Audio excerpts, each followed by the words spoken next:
Olá, meus queridos, como vão vocês? Hoje eu vou fazer um review porque eu acabei de assistir o documentário da Maybank chamado Lost Weekend, que foi lançado em 2022.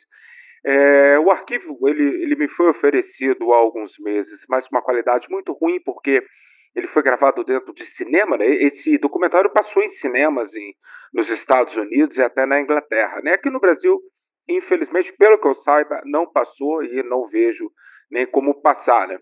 Ele agora eu consegui assistir direitinho, né, o filme.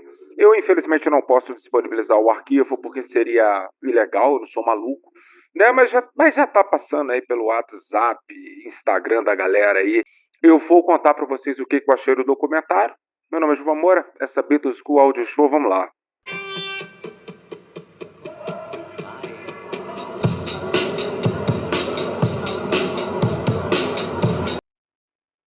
Olá, meus queridos. Antes de qualquer coisa, o livro do Paul McCartney, 1964, Os Olhos do Furacão, está disponível no site da editora Belas Letras. Com desconto da Beatles School, você digita lá Beatles School, né, no ato da sua compra, e você vai receber 30% de desconto. É muito desconto. Não é nem 10, não é nem 20, mas também não é 40. Mas é 30. 30% de desconto na compra de 1964, Os Olhos do Furacão, imperdível. Só vale para esse mês de junho. Então vamos lá, meus queridos, o que foi que aconteceu? Antes de qualquer coisa, é um documentário feito pela amante que foi jogada para o lado. Então, é lógico que a grande vilã dessa história é a esposa, é a Yoko Ono, né? É uma história que eu achei interessante pelo simples fato de, logo no início, ela falar assim: eu quero contar minha própria história, eu não quero que livros contem e nem nada. E a impressão que eu tenho de todos os documentários que eu já assisti sobre o John Lennon, nós já assistimos. O Imagine, ali de 1988, 89, que era muito famoso, o pessoal das antigas, né? Tem Nova York contra John Lennon, né? Tem também o próprio John Lennon em Nova York. Nós temos também esse documentário do Imagine, que estava na Netflix até pouco tempo, o Above Us Only Sky. Então, todos esses documentários que falam sobre John Lennon, que são feitos pela Yoko, que são feitos ali pela Apple Filmes, aquela coisa toda, e todos esses documentários, eles deixam esse período que a gente vai abordar no vídeo de hoje, eles deixam esse período completamente assim, não foi só o John Lennon ficou maluco, ele separou da Yoko, bebeu pra cacete e tal, depois voltou para ela. Galera, não foi bem assim mesmo. Foi um período extremamente rico e esse documentário nos faz lembrar disso, né? De que assim aquela reclamação que a Cynthia sempre teve, que o Julia ainda tem, de que alguém, ou seja, a Yoko Ono, né? Que alguém está tentando apagá-los da história do John Lennon, né? A mesma coisa a gente sente aqui com a May Pang. Ela deu entrevista todos os anos 80, 90, 2000, até os dias de hoje ela dá entrevista, aparece em tudo quanto é canal no YouTube, e ela sempre conta a mesma história, ela não aumenta um ponto nem desce nada. Então eu vou falar com vocês o que tem, porque de vídeo e de áudio tem muita coisa. O documentário, meus queridos, ele começa com uma pequena introdução de quem era um John Yoko, pá, né? E aí vai para a vida da May. Ela tem ali um rapidinho ali conta a história da vida dela, né? É uma menina chinesa que morava nos Estados Unidos, aquela coisa toda. E ela muito nova, ela queria ser secretária, então ela arruma um trabalho, porque ela era muito fã dos Beatles. Ela arruma um trabalho, porque ela descobre que um prédio lá em Nova York, os escritórios da Apple dos Beatles era lá. Então ela vai lá trabalhar, então ela vai trabalhar com o Alan Klein. Ela consegue lá trabalho de faz tudo, né? Secretária, traz cafezinho, aquela coisa toda, né? Então, ali no meio de 1971, John e Yoko chegam a Nova York, primeiro para terminar algumas coisinhas que eles tinham que terminar no álbum Imagine, e também por causa de dois filmes que eles tinham lançado, que eles queriam lançar. Um era o Up Your Legs Forever, e o outro era o Fly. O que é muito interessante que nesse documentário mostra o Up Your Legs Forever, é uma câmera que vai subindo pelas pernas das pessoas até a bunda, né? O Fly já é uma mulher deitada e uma mosca ficava pousando ali ao redor do corpo dela enquanto a câmera ia acompanhando. Então a May, ela foi encarregada, ela e mais diversas outras pessoas, de procurar moscas no inverno de Nova York, então eles foram a alguns restaurantes lá indianos, chineses e tal. Ela conseguiu pegar algumas moscas e para colocar no filme, né? Então esse foi o primeiro trabalho dela com John Yoko e tal. E quando o John e Yoko foram embora, passaram mais ou menos uns 10 dias, eles convidam ela, parece que a Yoko gostou muito dela, convida a menina que tinha o quê, 19 para 20 anos, para poder ir para Londres, né? Para trabalhar para eles, né? Então ela vai para Londres e vai morar lá em Tinterhurst Park, naquela casa imensa do John Lennon, né? E lá também ela era uma faz tudo, tanto é que no documentário Above Us Only Sky mostra lá um fotógrafo que ia tirar fotos do John e da Yoko lá e tal, e a May aparece ao fundo.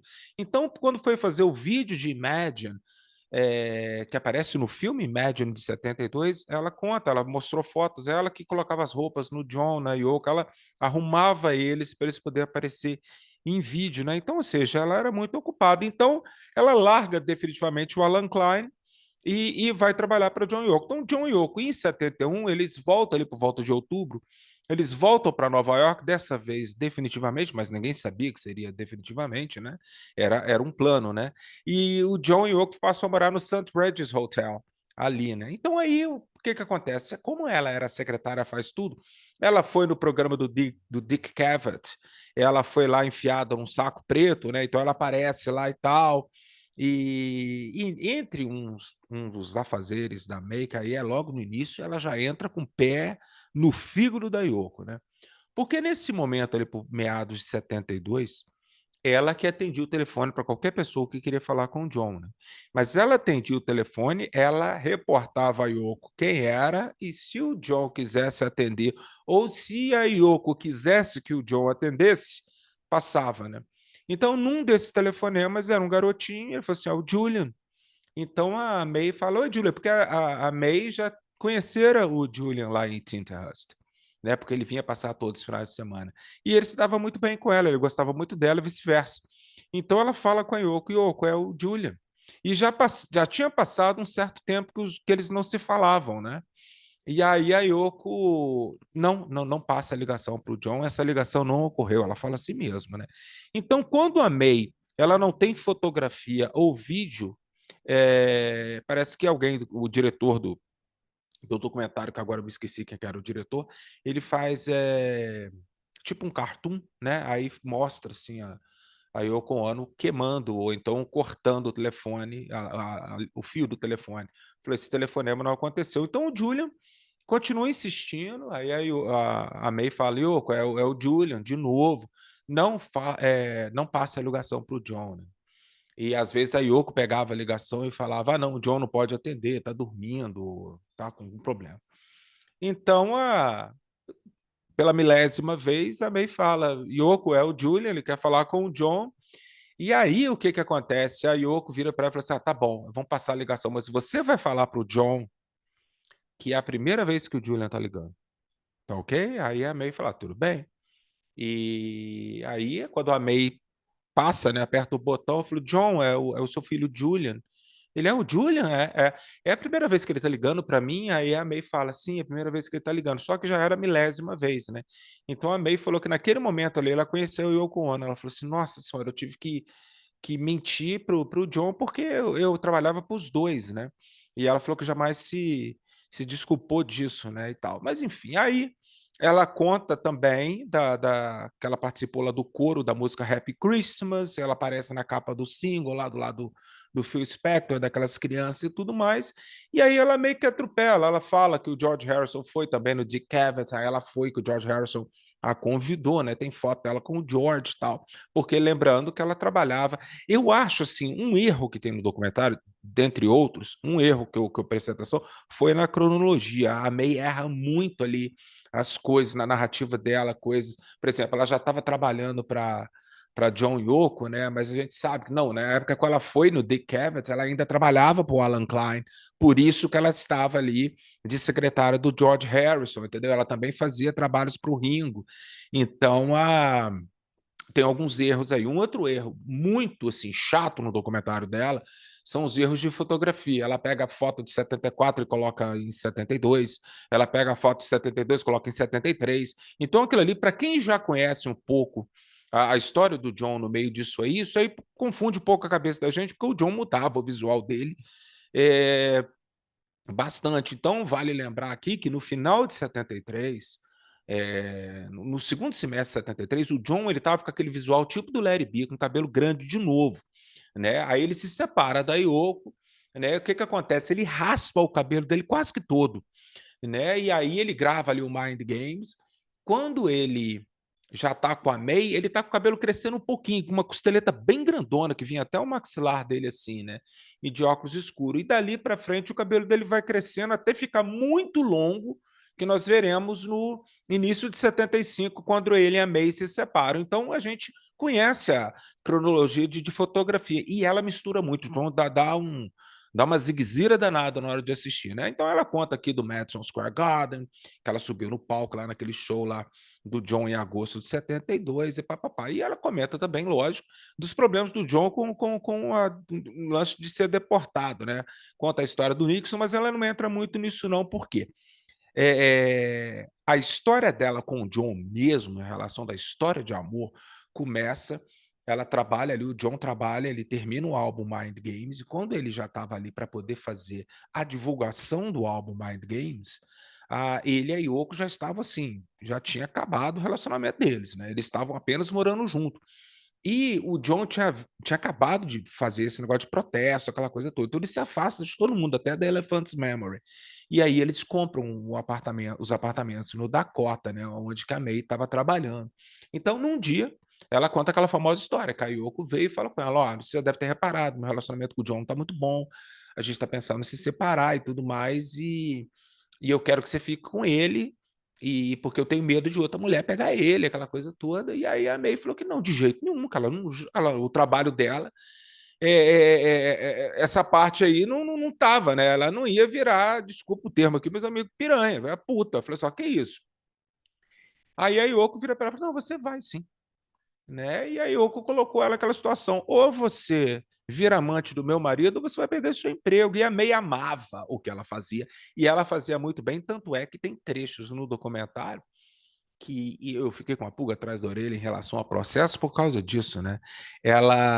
Eu vi uma entrevista da May Pang há alguns meses, ela fala que ela conseguiu os direitos autorais de tudo que está nesse documentário, que ela falou que não é louca, né? Porque aparece a música Imagine, né? Você já para pensar, né? Qualquer documentário que fazem sobre os Beatles, eles não colocam música, porque os direitos autorais são caríssimos, aquela coisa toda, né? Mas aqui ela conseguiu de Imagine e ela conseguiu algumas entrevistas da Yoko Ono. Então a Yoko sempre falou que confiava muito na May, que ela é uma menina muito capaz, né? E tal. Então, aí ela conta que ficou muito perto do John, porque aí neste momento era só ela e o John, a Yoko ficava no Dakota cuidando da vida dela. E aí um dia, nos estúdios ali, na época do Mind Games, o John passa uma cantada nela e ela caiu, pô, ficaram. E aí ela conta como que foi a primeira vez com o John, aquela coisa toda e tal, né? Então, ela começou a ter o caso com o John ainda em Nova York. Olha que coisa maluca, né? Isso aí que eu achei legal, porque tinha muita coisa que eu não sabia. Ela começa a ter o caso com o John ainda em Nova York. E a Yoko sabendo de tudo, né? E tal. Só que aí o John vira para mim e fala assim: a gente vai ter que sair daqui, a gente tem que sair de perto da Yoko. Eu não vou aguentar ter um caso contigo e com a minha mulher morando no mesmo apartamento, aquela coisa toda. Então, o que acontece? O John vira para ela e fala assim: vamos embora para Los Angeles. Então, sem o consentimento da Yoko, e não como a Yoko sempre contou, né? Que é tchau, vai embora daqui, vai embora para Los Angeles. Nunca foi isso. A May fala, porque tem uma cronologia no documentário, né? Ela vai mostrando uns meses que isso acontece. Então ela vai embora com o John para Los Angeles e lá eles passam a morar juntos e tal, e o John começa em tudo quanto é lugar. O sonho dele era em Las Vegas, então ele vai a Las Vegas, né? Ou seja, passeia lá em Los Angeles, aquela coisa toda. Então aí ele fica muito amigo do Harry Nilsson. Aí conta do Keith Moon, do Ringo, aí que eles começaram, que o John teve a ideia, é o seguinte, ó, não dá para ficar aqui só fazendo farra, né? E bebendo todo dia lá, contou a história dos Hollywood Vampires, que era o John Ringo, o baterista dos Monkees, o Harry Nilsson, o Alice Cooper, dentre outros, né? E aí o que é muito interessante, tem filmagens da propaganda, né, que iria ser do Mind Games, que tem um cara que permeia todo o documentário, um cara chamado Tony King, que era o representante da Apple nos Estados Unidos, né? Então ele era tipo assim um Neil Aspinall lá nos Estados Unidos, né? Então ele levava o John para baixo para cima. Então ele se veste de Rainha Elizabeth, né, cara? Você já deve ter visto em documentários o John dançando com um cara vestido de princesa. Na verdade, era a Rainha Elizabeth, é o Tony King, aí tá o Elton John tirando foto. E sempre ao redor do John ali no início estava o espião, que eu chamo que é o espião da Yoko, que é o Elliot Mintz. Ele estava sempre ali vendo tudo que estava acontecendo para reportar para a Yoko, né? Então acontece, o tempo vai passando ali e o John tem aquela lance da bebedeira, o qual a May não se aprofunda, né? Não se aprofunda por quê? Porque em todo o documentário a gente tem vozes do Bob Gruen, que era o fotógrafo, que até entrevistei aqui na Beatles School, do Jim Keltner, não sei. Mas de todo mundo, acho que do Jim Keltner também. De todo mundo ali, mas ninguém botou a cara no documentário dela. Então pegou assim, pegou trechos de entrevistas dele, sabe? Então a única pessoa no documentário inteiro que colocou a cara mesmo foi o Julian, né? Todo mundo ali, a Chris O'Dell, Jim Keltner, o Bob Gruen, todo mundo que é muito perto da Yoko Ono ali, parece que cederam sua voz ali, né? E a May, lógico que ela esqueceu, não, ela não quis colocar a história de que o John bebeu pra caramba, eu tô dando carro, aí o Jim Keltner, e não sei mais quem, não sei se foi o Phil Spector ou o Mal Evans, tiveram que segurar porque o John quebrou a limusine toda gritando Yoko, Yoko, Yoko, Yoko, eu quero voltar para Yoko e tal. E isso ela omite completamente. Ela faz com que o John queria ficar longe da Yoko, né? E todo mundo, meus queridos, em todos os outros documentários chamados oficiais, ou seja, feitos pela Yoko, fala que o John queria voltar com a Yoko desde o início, né? Então tem esse problema no documentário dela aí, né, cara? Que ela omite muita coisa, né? Então o que acontece? Ela conta como foi a primeira noite com o John, aquela coisa tudo e tal, e aí ela ela tem uma. Deixa eu ver aqui, porque eu anotei tanta coisa, meus queridos, tem tanta coisa para contar para vocês. Aí o John, ele vai, para não ficar à toa lá na bebedeira, ele decide alugar a casa do Lew Adler, que era um produtor lá e tal. Então o John é lá em Santa Mônica, aquela famosa história, e lá ele vai morar com todo mundo que ia participar do álbum, né? O que foi uma péssima história, né? Mas aí uma péssima ideia, desculpa, né? Porque vai morar Ringo, Keith Moon, então todo mundo bebia pra cacete, o pessoal saía toda noite, né? E era uma loucura, né? Então, no meio disso, aí mais uma vez o erro de cronologia, né? No finalzinho de 73, e não já em 74, o Julian vem para poder ver o John, né? Só que no meio disso, o John bebe pra caramba, ele pega a May e fala com a May, ó, esse relacionamento nosso não vai dar certo e eu quero ficar sozinho. Então a May vai embora para Nova York. Quando ela volta para Nova York, ela fala, depois de algum tempo, ela não sabia nem se tinha emprego, ela fala com a Yoko, ó, eu só queria te ligar para te avisar que eu tô de volta, tá, filha? Teu marido, larguei ele lá, ele é muito doido. E aí a Yoko fala, de jeito nenhum, você tem que voltar para ficar com ele. Por quê? Porque a Cynthia e o Julian estavam chegando de Londres para visitá-lo. E a Yoko fala, ele não vai dar conta de lidar com isso, eu não quero, você precisa estar lá. Então a May se viu numa situação muito estranha, né? Muito constrangedora, que ela tinha que, sob ordens da esposa, ela tinha que tomar conta da ex-esposa e do filho da ex-esposa do namorado, né? O qual ela nem sabia se estava namorando mais, ou seja, então ela vem e cuida de tudo, e foi um momento muito bom para o Julian. Aí o Julian conta que foi férias maravilhosas. O John já fazia bastante tempo que o John não via o Julian, e muito tempo que ele não via a Cynthia, né? Então foi um tanto quanto desagradável. Ela conta como é que foi, mas funcionou tudo direitinho, né? E aí o John vai nos estúdios lá e tal, e leva o Julian para conhecer o pessoal do elenco do Happy Days, que é uma coincidência, porque é lógico, tinha o Fonzie lá e tal, aquela coisa, mas o Ron Howard, que era o personagem principal ali, era o ator principal dessa série Happy Days, ele muitos anos depois ele seria um diretor maravilhoso, e foi ele que fez o documentário A Day's Week, para vocês verem como é que as coisas são, né? E ele tem lá essa foto dele com o John Lennon e com o Julian, né? E aí, no meio disso, o John descobre um dia que a Yoko estava tendo um relacionamento com alguém, né? Que é a parte muito engraçada, porque ele conta que a May conta que ele estava no telefone, aí, o que que foi? Ele falou assim: "Nossa, você não vai acreditar, a Yoko tá tendo um caso com um cara". Ela falou: "Quem?" Ele falou assim: "O David Espinosa". E aí vem o áudio do David Espinosa, meus amigos, contando. Ele falou assim: "Não, eu trabalhei aquela parte artística, trabalhei com o John, trabalhei com a Yoko, né? Mas eu gostaria de ser lembrado como um guitarrista, né? Não como eu estou sendo reconhecido hoje em dia como aquele, adivinha quem transou com a Yoko Ono também, né?" Então ele falou assim: "Isso aí pegou em mim igual uma praga", né? E é colocado esse áudio dele, né? Então conta ali das festas que o John ia lá em Los Angeles, aquela coisa toda. Então, meus queridos, aí vai até o, o John compra para ela um Barracuda, né?